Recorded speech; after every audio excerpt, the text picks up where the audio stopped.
we're less than an hour away from the first legal sales of recreational marijuana in the state of Nevada. It's been long awaited by many, but not everyone is thrilled about the potential dangers and consequences. That includes the 45% of Nevadans who voted against the ballot measure last November. And 13 Action News reporter Brian Callahan is live at Oasis with what you need to know as marijuana becomes legal. Yeah, people here are obviously excited. Some people still making their way towards the dispensary right now. They start arriving here around 10 o'clock. Well, there's still an hour to go. You can see the crowd out here.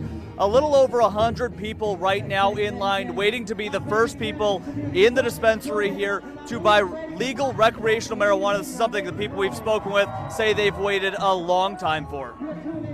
We're kind of doing a be part of history, prohibition, celebration. More than a dozen dispensaries are rolling out the red carpet to celebrate the start of recreational marijuana sales in Nevada. The fight's not over. We have a lot to do, but as far as how far we've come, I think a lot of us in the industry, we're very proud today. While many are celebrating the occasion, many customers may have to settle for edibles instead of joints. That's because you can't legally smoke marijuana in public, in hotel rooms, or in apartments. If somebody chooses to consume marijuana in that hotel room, then they're putting themselves at risk of being fined or being asked to leave. So they do have to find private venues where they have permission of the owner. Those in the marijuana industry say consumption is the #1 issue it faces, with an estimated 60% of purchases expected to be made by tourists. That will leave the majority of clients looking for somewhere to smoke. We need to answer a lot of these questions for our locals and tourists, and we haven't done that yet. Those behind Know the Facts Nevada say they want to get the word out so people use responsibly and keep the industry moving forward. I feel like we're as prepared as any state could be going into recreational. And leading up to the midnight start here, most of the dispensaries, including Oasis, have been stocking up on product. That's because questions about who can bring marijuana into these dispensaries is still up in the air in a legal battle, so they want to make sure they have plenty of stock until that is settled. Reporting live, Brian Callahan, 13 Action News. All right, thank you, Brian. Police departments in Southern Nevada are also using social media to remind everyone about the new rules. You must be 21 or older to purchase marijuana. Metro's post includes some emojis and reminders that you can only smoke inside your home or on your front patio. Henderson police kept it simple with a text post noting the city of Henderson does not allow recreational marijuana sales within its city limits. Clark County is working to eliminate any confusion about marijuana possession at McCarran Airport. Tonight, we're being told that if TSA finds marijuana in a passenger's baggage, they'll call Metro in. If it's less than an ounce, it'll be returned to the passenger. More than an ounce, the passenger can face charges. And regardless of the amount, passengers will face federal charges if they're caught with marijuana on the plane. Clark County commissioners are considering an ordinance that would make it illegal to possess marijuana on any airport property in Clark County. That would help bring McCarran into compliance with federal regulators. A public hearing on the issue is scheduled for August. The move would also ban advertising of any marijuana-related businesses on airport property. And with recreational marijuana about to be legal for sale, many medical marijuana patients are worried about the unintended consequences, including price hikes. The law says that marijuana has to be grown, packaged, and sold in the state, which puts a lot of demand on our state's supplies. So trying to keep the cost down for patients is key. We're doing everything we can to safeguard those prices. We have 4 dispensaries, so we buy in bulk. We have stronger buying power with buying so much quantity and separating it between our stores, so that way we can bring down that price. Bloom and Sahara Wellness, the 2 dispensaries we visited, also said they are putting patients first. Medical marijuana users will skip to the front of the line ahead of recreational users at their dispensary. And 13 Action News has put a list together of events around Las Vegas in connection with the launch of recreational marijuana sales. You can just go to ktnv.com. Hours away from the start of buds to edibles to oil. July 1st saw Nevada become the 5th state in the union to allow for the sale of recreational marijuana. Hundreds of people stood in line for the occasion, waiting for 2 of the dispensaries in Reno to open their doors at 12:01 in the morning. Bud tenders happily exchanged cash, the only form of payment accepted, for tightly sealed Ziploc bags filled with everything from buds to edibles to oils and pre-rolled joints. The state of Nevada has executed the fastest turnaround between a vote for legalization and actual sales. Governor Brian Sandoval has budgeted $69 million in revenue from the industry in the next 2 years, with money from the 15% cultivation tax going towards schools and the 10% tax collected from recreational marijuana sales going into the state's rainy day fund. This is Jason Bean reporting for the Reno Gazette-Journal.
Hey Charlotte County, this is Charlotte County COPWATCH, and I wanted to explain what fair use is.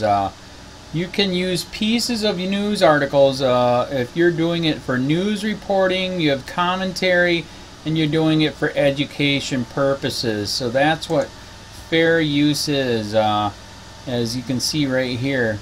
Another reason why I wanted to make this video is to let you know I have just joined with Patreon. A nice thing with Patreon, I make no money on YouTube. They took the money away years ago, and so this is another way to give, and it's a nice thing too because you can give monthly.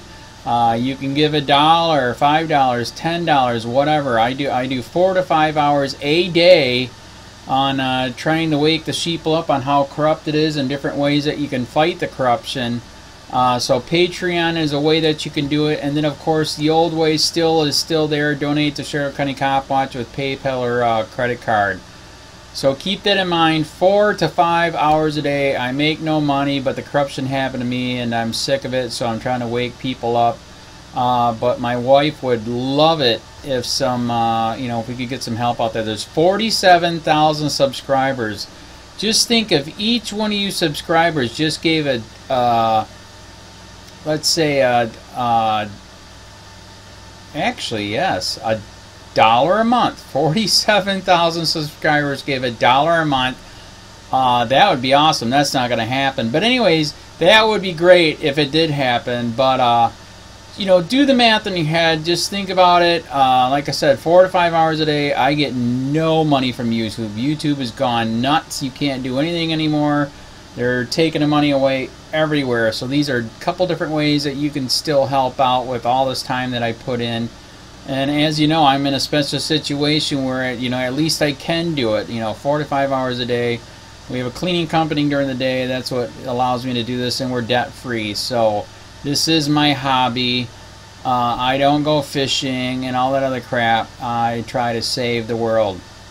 So help me out to make the wife happy, man. In fact, if you guys did give $1 a day, and there was 47,000 of you, and you did it, and each of you gave $1, and that was every month, oh my God, yes, I could quit. I could start suing them. Another idea, too, that we have is, if I got, some funds, we could actually contact everyone that has been ticketed and or arrested and put in jail and start sending them postcards to let them know we're here, and to see if everything went all right, and if it didn't, find out their story. So we could even do more investigations and more lawsuits. Lawsuits take money. So just think about that. 47,000 of you so far right now. $1 a day. $1 a month on Patreon, or $5 a month Patreon, 10, 20, whatever. Just do the math in your head. Help out. This is a lot of work every single day. Thanks.